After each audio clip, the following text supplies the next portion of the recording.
So how do we get started? One of the first things we recommend is let's get the team together. So we've all looked at our ecosystem.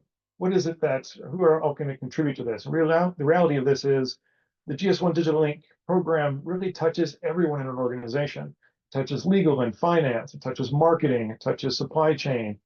It's everybody can contribute and everybody wins in this process because everyone can benefit from that.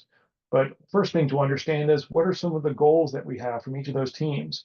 Where is it most important? Who has the biggest impact in the beginning? How do we prioritize those different use cases to know where to start? Then we want to sit down and look at our ecosystem, our partners and vendors, understanding how does GS1 help us in this flow to make sure we're following the right standards and guidelines to do it well and effectively. And then ultimately, it's about creating that plan to execute, again, in that crawl, walk, run approach, so that we don't have to tackle everything in the beginning, but we can ease into it over time.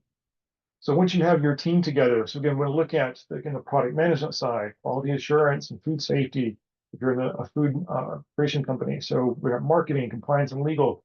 These are different teams that you might want to consider in this workflow and process to make sure that everyone has representation at the table when the time is right. And once you have the team together, then again, going back in and prioritizing their goals. So here's some examples of what the goal may be based on the department. We find that in some organizations, some departments are more invested than others. Often it starts with some of the printing and packaging side, the branding.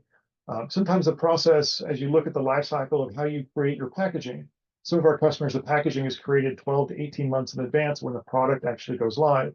So we're seeing customers that are making the decisions now on how to get started with product packaging today, knowing that the sunrise is until 2027, but they want to start and be ready. There's ways to trial this, to do different kind of micro reviews to make sure that they can ease into this process. They don't have to go back and reprint anything when the time comes. They can start today and have an impact, even if they don't know where they're going to end up in the future. There's still a process to get there.